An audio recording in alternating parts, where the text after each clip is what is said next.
ومن الناس من يشري نفسه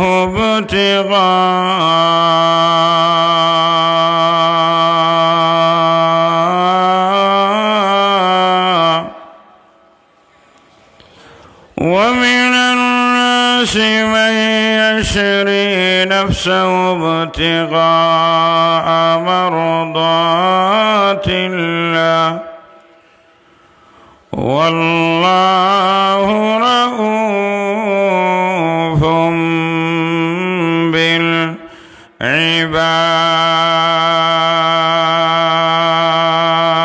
بالعباد. وقال رسول الله صلى الله عليه وسلم: لا يؤمن أحدكم حتى أكون أحب إليه من والده وولده والناس أجمعين. آمنت بالله صدق الله مولانا العظيم وصدق رسوله النبي الأمي الكريم. ونحن على ذلك من الشاهدين والشاكرين والحمد لله رب العالمين.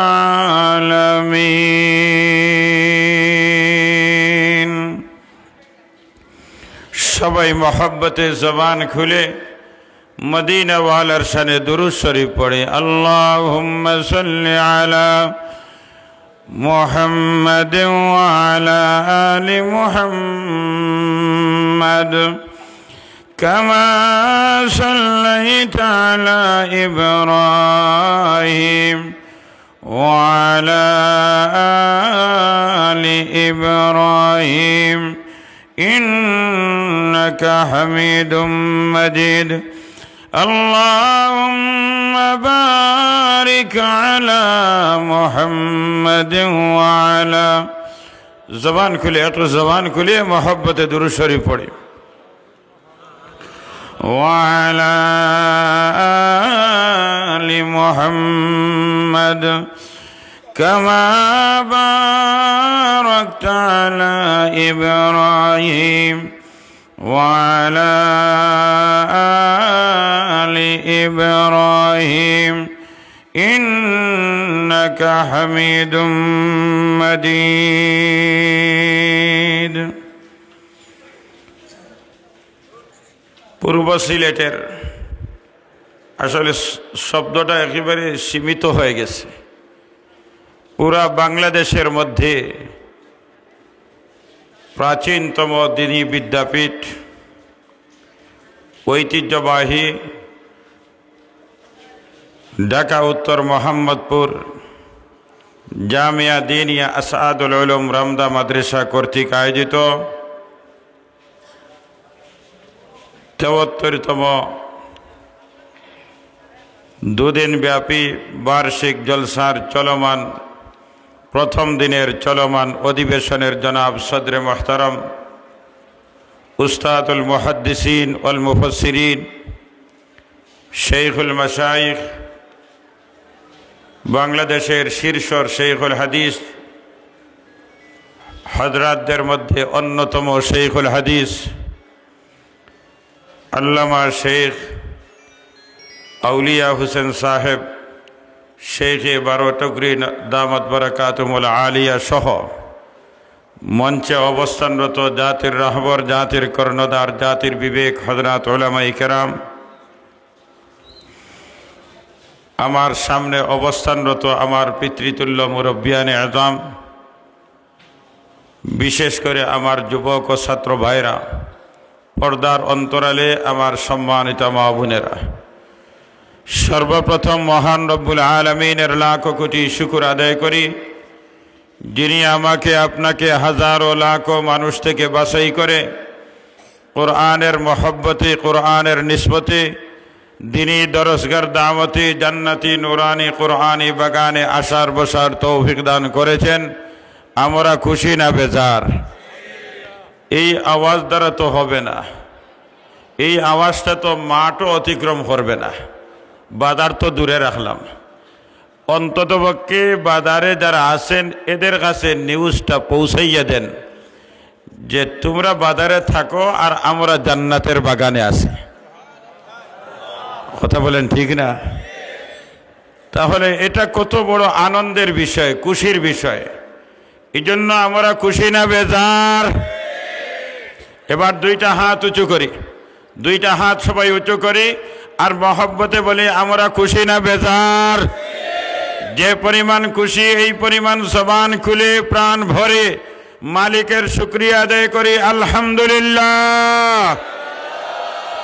জবান খুলে সবাই বলি আল্লাহু আকবার, আরো জোরে বলি আল্লাহু আকবার। ভালো লাগছে না খারাপ লাগছে? তাহলে ভালো যদি লাগে তাহলে কেন নীরব? এই নীরবতার কারণেই তো আজকে ইহুদ নাসারা আমাদের ঘাড়ে চেপে বসেছে। কথা বলেন ঠিক না? মুসলমানদের আওয়াজ হবে সিংহের গর্জনের মতো আওয়াজ।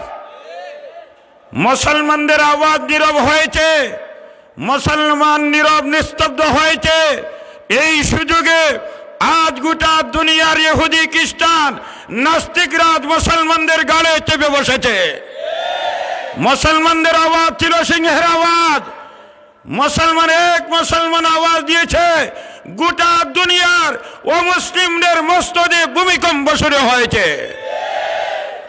কিছুদিন আগের কথা, মাত্র কয়েক মাসের আগের কথা, ভারতবর্ষে একটা মেয়ে, কলেজের একটা ছাত্রী নারায়ে তাকবীর আল্লাহু আকবারের ধ্বনি দিয়েছিল, ভারত সরকারের মস্তদের মধ্যে ভূমিকম্প শুরু হয়েছিল। সেই জাতি আমরা, আমাদের ইতিহাস, বিজয়ের ইতিহাস।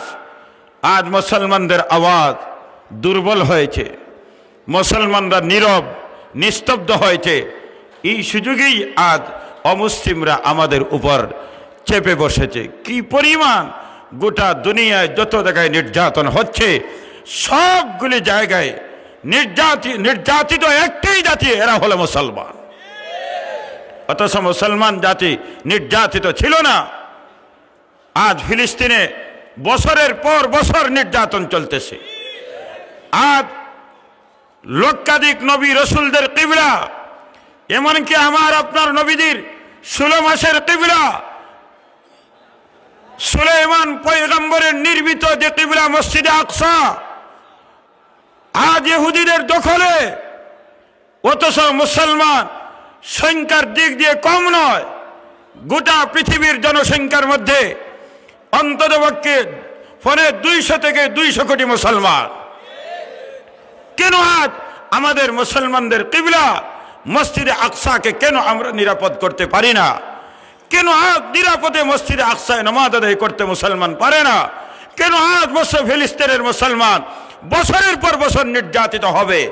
কেন আজ এশিয়ার মধ্যে মুসলমান নির্যাতিত? কেন আজ বাংলাদেশের মুসলমান যদিও শারীরিক নির্যাতন হচ্ছে না, মানবিকভাবে মানসিকভাবে আজ বাংলাদেশের মুসলমান নির্যাতিত, নিপীড়িত? অথচ বাংলাদেশে অন্ততপক্ষে 90 থেকে 92% মুসলমান। আজ মুসলমান তার নিজের পরিচয় ভুলে গেছে, আজ মুসলমান তার ইতিহাস ভুলে গেছে। যে জাতি নিজের ইতিহাস ভুলে যায়, যে জাতি নিজের পরিচয় ভুলে যায়, যে সমাজ নিজের ইতিহাস ভুলে যায়, যে জাতি নিজের পরিচয় ভুলে যায়, যে সমাজ নিজের পরিচয় ভুলে যায়, যে ব্যক্তি নিজের পরিচয় ভুলে যায়, যে ব্যক্তি নিজের ইতিহাস ভুলে যায়, রব্বে কাবার কসম করে বলতে পারি ওই ব্যক্তি, ওই সমাজ, ওই জাতি কোনোদিন সফল হতে পারে না। আজ মুসলমান জাতি নিজের পরিচয় ভুলে গেছে, নিজের ইতিহাস ভুলে গেছে। আজ মুসলমান জাতি হয়েছে ওই বাঘের বাচ্চার মতো, যে বাচ্চাটা ছাগলের বাচ্চাদের সাথে চলাফেরা করে দিন রাত তার জীবন পরিচালনার কারণে।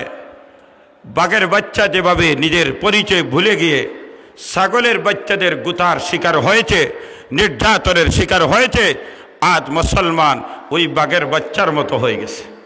কথা বলেন ঠিক না?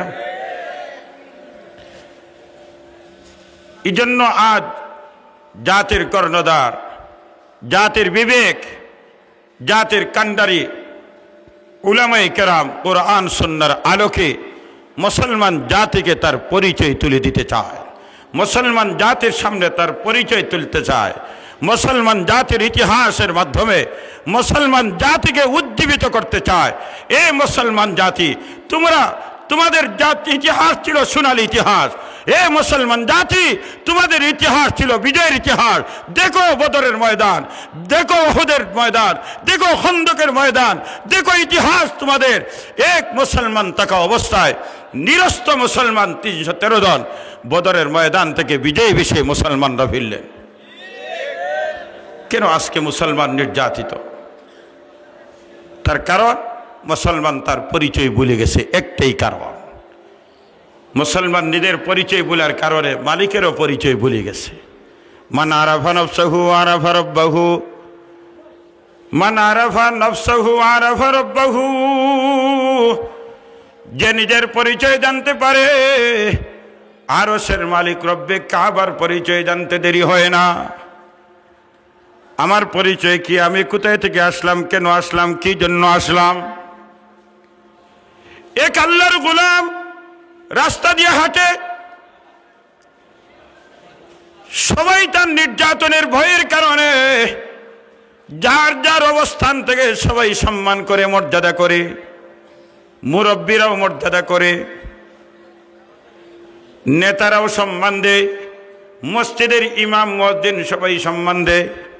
কারণ যদি সম্মান না দেই তাহলে আমার চাকরি নষ্ট হবে, যদি সম্মান না দেয় আমার নেতৃত্ব চলে যাবে, সম্মান না দিলে আমার ইজ্জত চলে যাবে।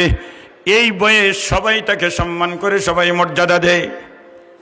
এই মর্যাদা কিন্তু মহব্বতের মর্যাদা না, এই মর্যাদা সম্মানের মর্যাদা না। এটাই কিয়ামতের লক্ষণ।